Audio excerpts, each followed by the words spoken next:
তিনি বলেছেন গত 15 বছরে তৃণমূল সরকারের দুর্নীতি এবং আইন শৃঙ্খলার অবক্ষয়ের খতিয়ান তুলে ধরতে একটি বিশেষ শ্বেতপত্র প্রকাশ করা হবে। তৃণমূলের বিরুদ্ধে আঙ্গুল তোলে।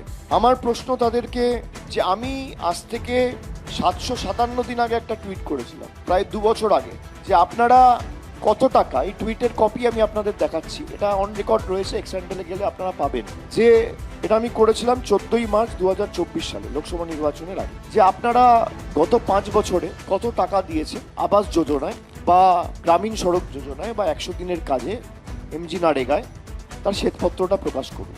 757 দিন পার আজও শ্বেতপত্র প্রকাশ করতে পারেনি।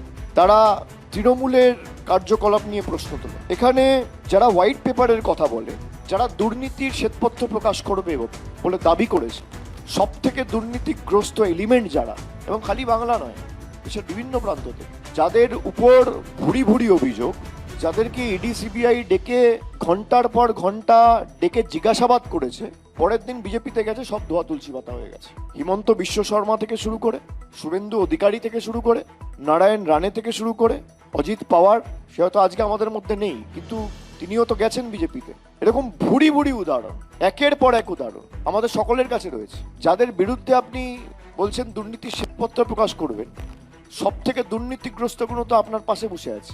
কারোর বিরুদ্ধে 4টে 5টা 6টা করে ইডি সিবিআইয়ের মামলা।